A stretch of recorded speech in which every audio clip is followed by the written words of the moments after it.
Hello, I'm Philip Ittner, and welcome to UATV's weekly roundup of events from our perspective here on the ground in Ukraine.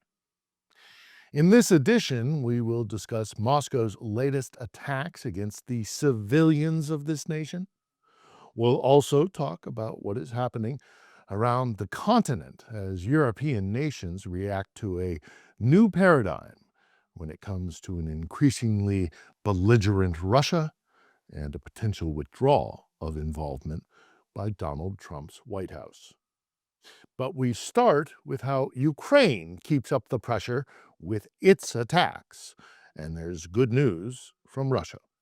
Over the course of a week, strategic facilities on the territory of the Federation were attacked by hundreds of drones. For example, the Energia plant in the city of Yelets in the Lipetsk region burned brightly.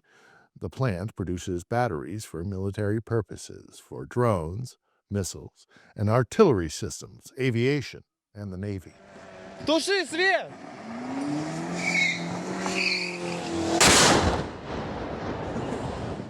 And this is Bolkhov Semiconductor Device Factory in the Oryol region.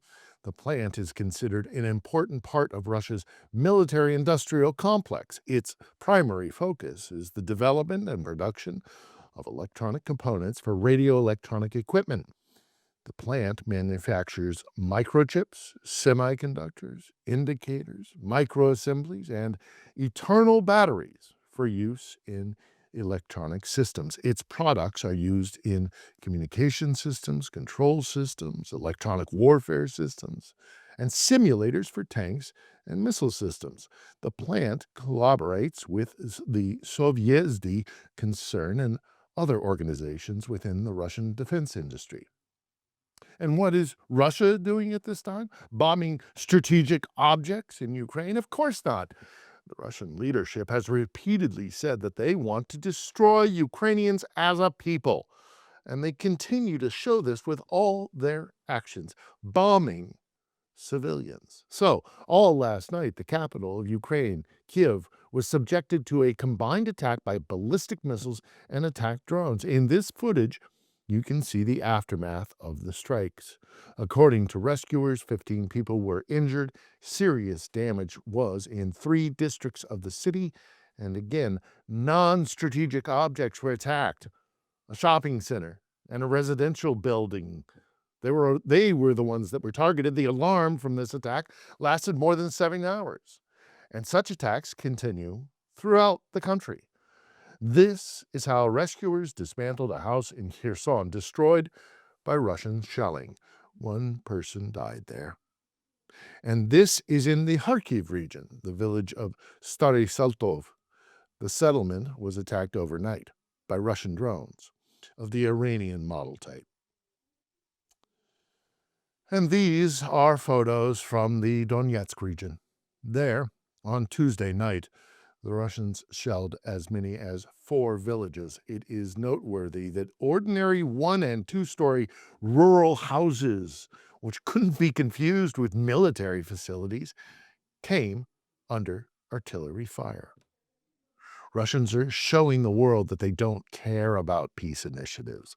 They systematically destroy residential buildings, raze cities and villages to the ground, without regard for resources. So we ask, how do you like that civilized world? What about Donald Trump, who took on the role of mediator in negotiations between Ukraine and Russia after Putin chickened out on going to Istanbul for talks with Zelensky and sent a delegation of people without authority instead? Everyone was waiting for the White House to react, and they waited for Trump and Putin to talk on the phone. What followed after that? Devastating sanctions? At least a condemnation? Let me remind you of Trump's comments.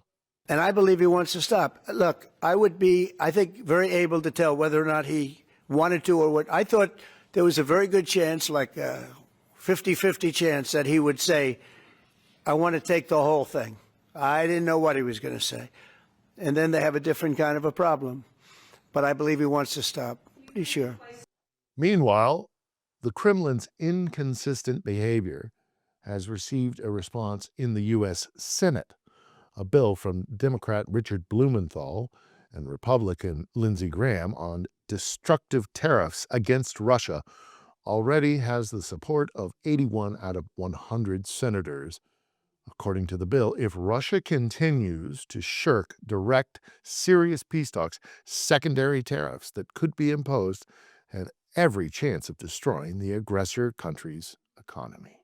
Russia can expect decisive action from the United States Senate. To that end, we are beyond pleased that we now have 81 co-sponsors for legislation to sanction Russia for its barbaric invasion of Ukraine. Our legislation will isolate Russia, putting it on trade island by imposing stiff tariffs on other countries that support these atrocities. From the official website of Democratic Senator Blumenthal. Europe did not delay restrictions either. The European Union and the United Kingdom have introduced new sanctions against Russia. The so-called shadow fleet and facilities in the military, energy, and financial sectors of the Russian Federation are under attack. As the EU's chief diplomat Kaja Kallas stated, pressure on Moscow is increasing to force it to stop the war against Ukraine. Nikita Skoblikov speaks more about the new restrictions against the aggressor country. The European Union has adopted its 17th package of sanctions against the Russian Federation. The measures target nearly 200 vessels from Russia's so-called shadow fleet and are aimed at countering other hybrid threats originating from Moscow. The new measures also address hybrid threats and human rights.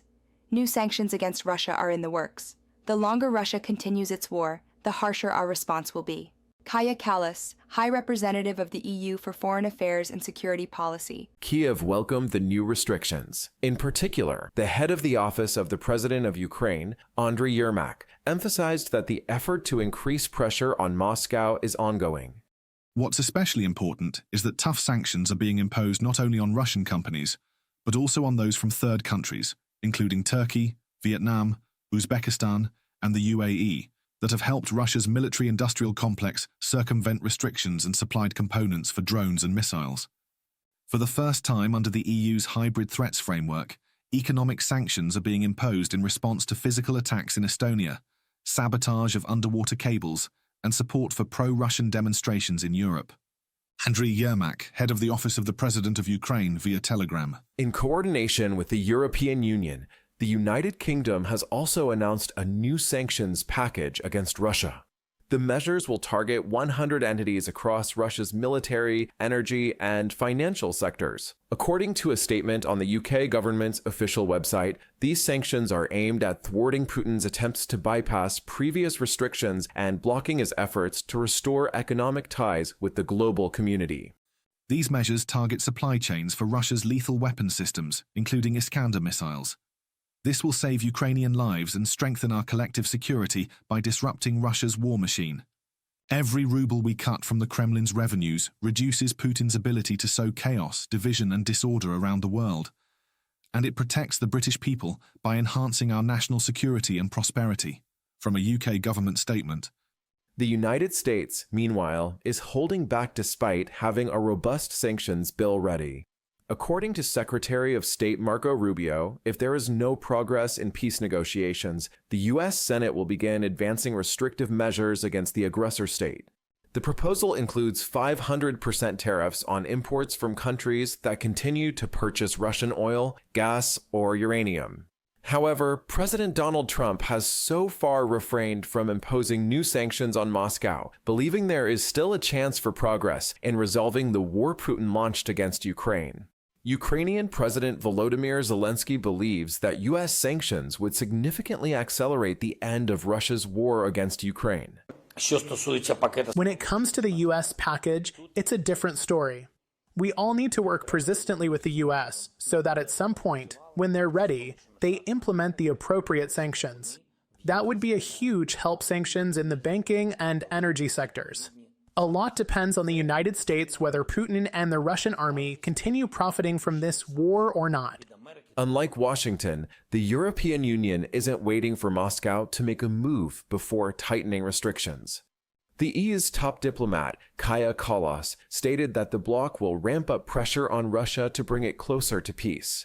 In this context, EU Trade Commissioner Valdis Dombrovskis told Reuters that Brussels will propose to the G7 finance ministers a revision of the current price cap on Russian seaborne oil.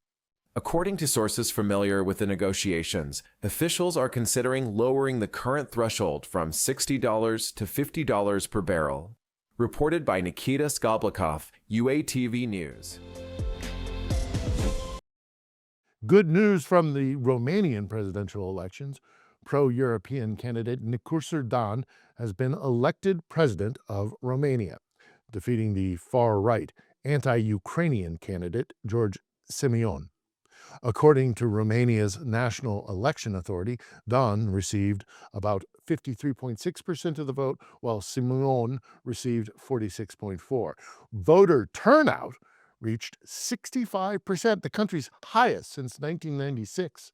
The result comes as a strategic relief for Kiev. A victory by Simeon, who heads the ultra-nationalist Alliance for the Union of Romanians, or the AUR, would have threatened Romania's strong pro-Ukraine stance.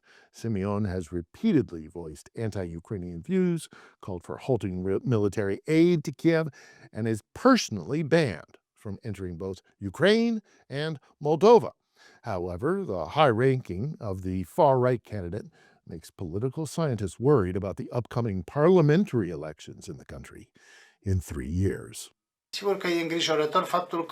Of course, it's worrying that the camp that rose enormously since last autumn, ultra-nationalists, anti-Europeans, gave us so much emotion, and it must be said that many Romanians were literally traumatized by what's been happening since last November. It was something unheard of in politics, this annulation of elections. We never had this, but as a replica too proud of being Romanian, cultivated by these fake patriots, I think we can say today we're proud to be Europeans. This is the second attempt to hold presidential elections in Romania.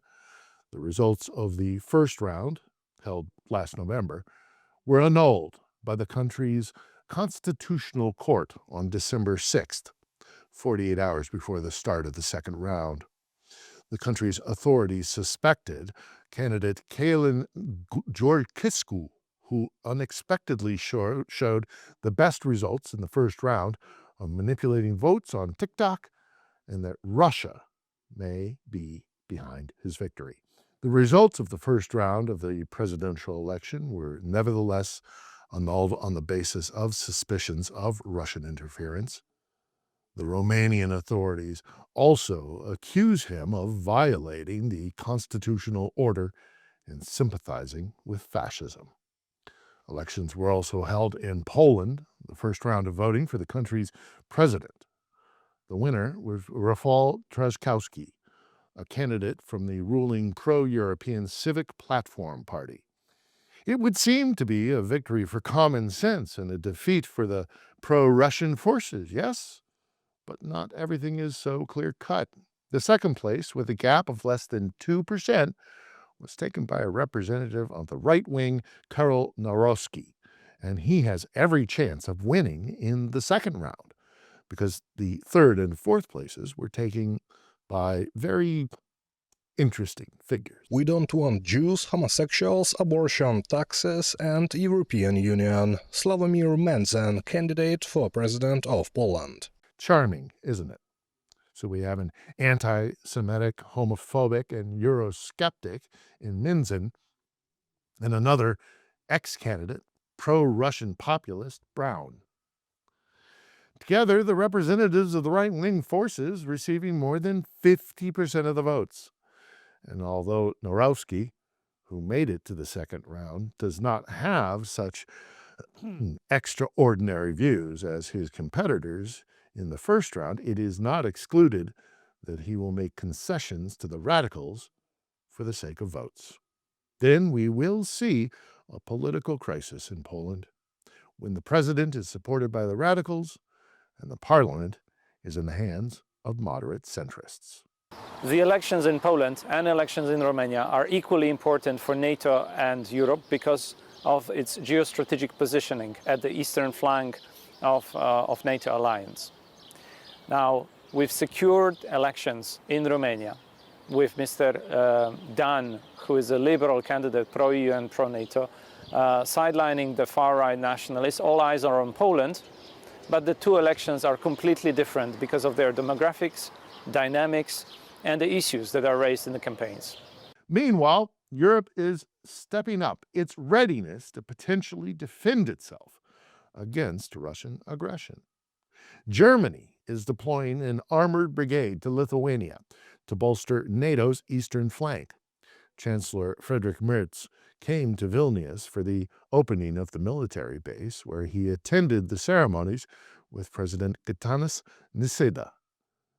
The new unit, which consists of 4,800 troops and 200 civilians, aims to strengthen NATO's presence in the region in light of the threat posed by Russia. The deployment of German troops in Lithuania is expected to deter potential Russian aggression and provide additional protection for the Baltic states. According to Lithuania, the brigade, which will include an infantry battalion and a tank battalion, and it will be fully formed by 2027. More than ever before, we depend on solidarity and friendship among liberal democracies. Peace in Europe has been broken. Each and every day, Russia is violating the order that we collectively adopted as a lesson from the horrors of the Second World War. With a criminal war of aggression against Ukraine, but also with attacks and murders in numerous European cities, with acts of espionage and sabotage, with cyber attacks, with systematic disinformation. We must be able to defend ourselves against such attacks at all times.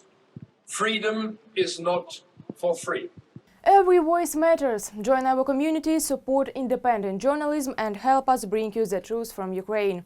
Become a member of Ukraine today. Join us now.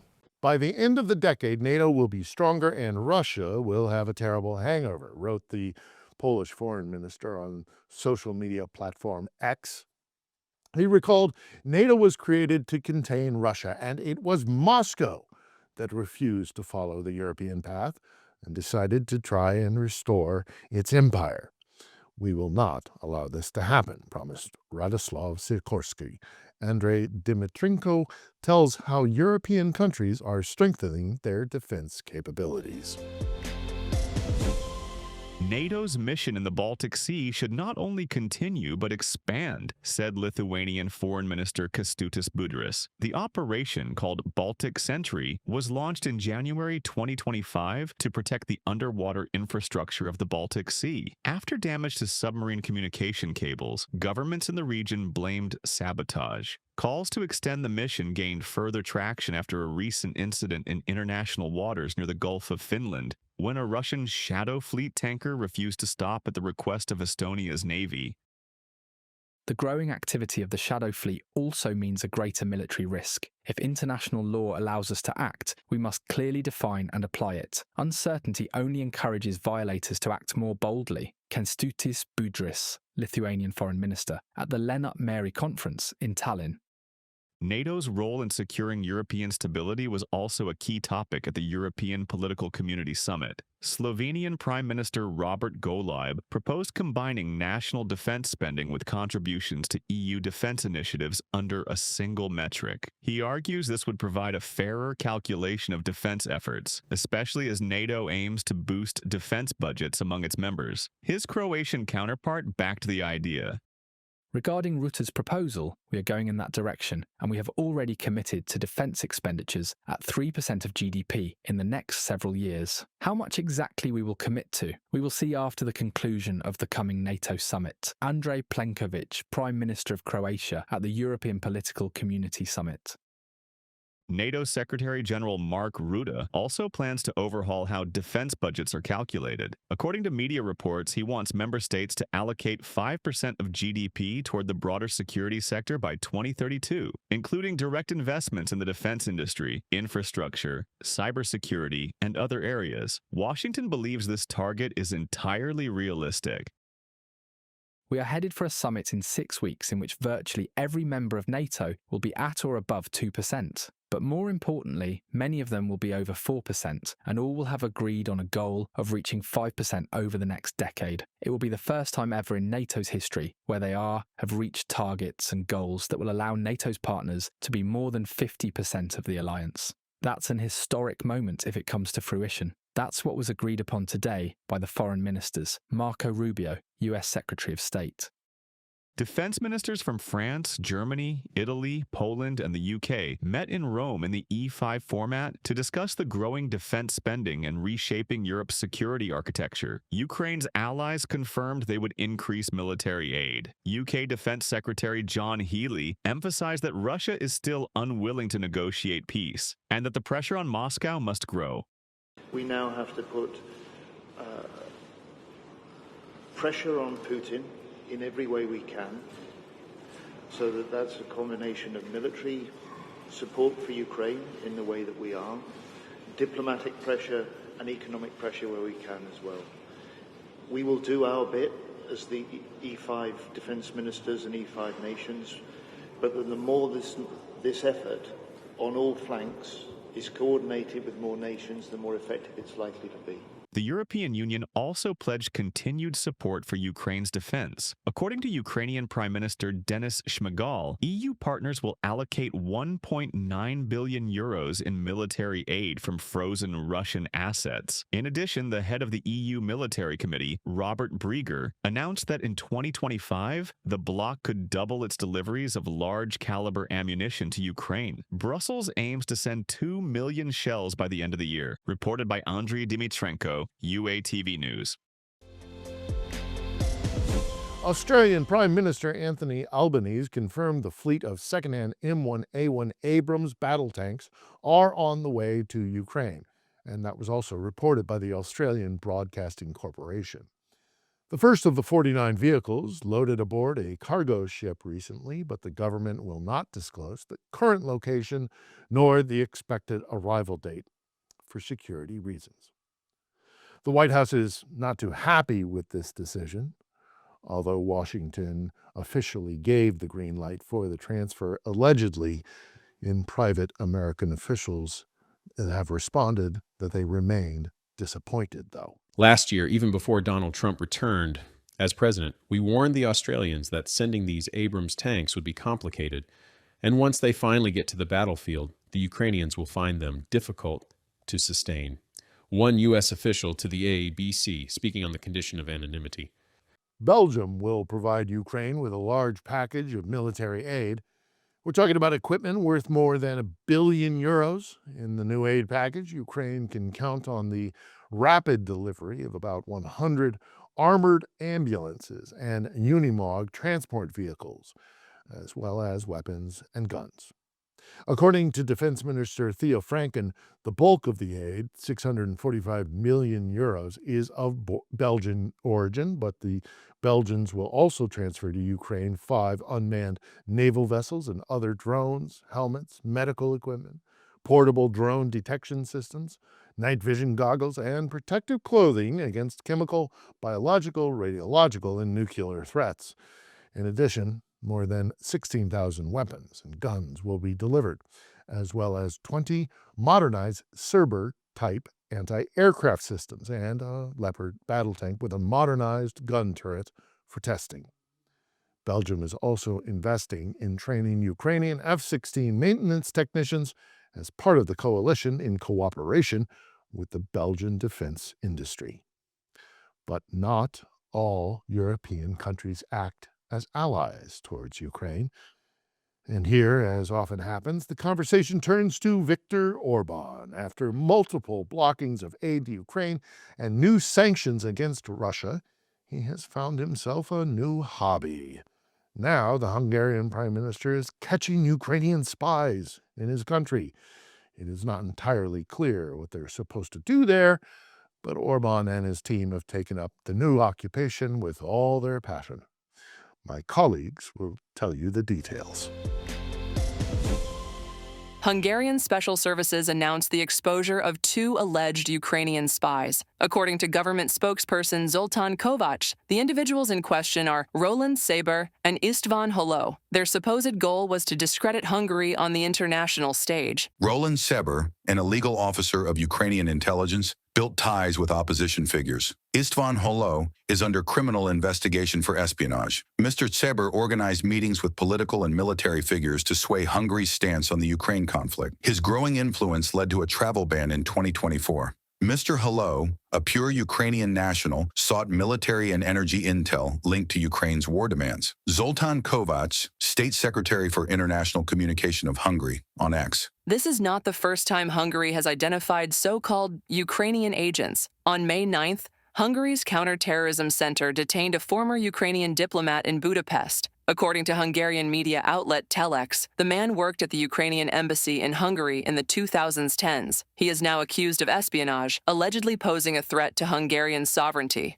After clarifying the situation, authorities deported a middle-aged man from Hungary overnight as his activities posed a serious threat to our country's sovereignty. This individual previously operated under diplomatic cover, but his official status has since expired. From a statement by the Hungarian government on Facebook, we expelled 2 spies who were operating under diplomatic cover at the Ukrainian embassy in Budapest. The relevant decision and note were handed to the Ukrainian ambassador in Budapest, here at the Ministry of Foreign Affairs. Ukraine's foreign ministry called the accusations, detention, and deportation of the Ukrainian citizen baseless, labeling it a witch hunt. When evidence runs out, the witch hunt begins. It is high time Hungarian authorities put an end to the senseless, anti-Ukrainian hysteria. Georgi Tiki, spokesperson for Ukraine's Ministry of Foreign Affairs, on X, Budapest's claims of exposing so-called Ukrainian spies came immediately after a statement from Ukraine's security service, SBU. The SBU announced it had, for the first time, uncovered a network of Hungarian military intelligence agents operating in Ukraine to the detriment of the state. The spies allegedly collected data on Zakarpattia's military defenses, sought vulnerabilities in ground and air defense systems, and studied local residents' socio-political views, exploring how Zakarpattians might react to a potential Hungarian military takeover of the region. The SBU detained 2 agents. The curator of both individuals was a career officer of Hungarian military intelligence, whose identity has been established by the security service. One of the agents was a 40-year-old former serviceman from the Berhov district, recruited by foreign intelligence and placed on standby in 2021. The other detainee was a former servicewoman of Ukraine's security and defense forces, discharged from her unit in 2025. According to available information, her tasks included informing Hungarian intelligence about the presence of aircraft and helicopters in Zakarpattia region, as well as the defense systems of the military unit where she served. Budapest, as expected, denies the allegations. The Hungarian government accused Kiev of propaganda. The 2 countries exchanged diplomat expulsions. Our ambassador in Budapest was summoned, and the Hungarian side handed him a note demanding that 2 of our diplomats leave Hungary within 48 hours. In response to such unfriendly and provocative actions by Hungary, my deputy summoned the Hungarian ambassador in Kyiv and handed him a corresponding note demanding that 2 Hungarian diplomats leave Ukraine within 48 hours. Andriy Sybiha, Ukraine's foreign minister, on the United News telethon. Hungary regularly blocks EU initiatives in support of Ukraine, such as imposing anti-Russian sanctions or extending existing restrictions. Moreover, for nearly a year, Budapest has prevented the start of negotiations on Ukraine's EU accession, citing the situation of ethnic Hungarians in Ukraine as a pretext. To move forward with the talks, Ukrainian and Hungarian delegations met in Budapest on April 29th and agreed to begin regular consultations. The first was scheduled for May 12th. However, after the SBU exposed the Hungarian intelligence network in Ukraine on May 9th, Budapest canceled the consultations. The future of the negotiations remains unclear. Hungary's foreign ministry briefly stated that it allegedly remains open to dialogue with Ukraine, while Kiev insists on resuming consultations. Reported by Valeria Nekipolova, UATV News. Well, that is it for us this week on Weekly Wrap-Up for UATV. I've been your host, Philip Ittner. Thank you for tuning in, and we hope you've learned something new and informative. We will return next week with another edition. because in modern warfare, we cannot allow Moscow to be the one dictating what is happening in the information battle space.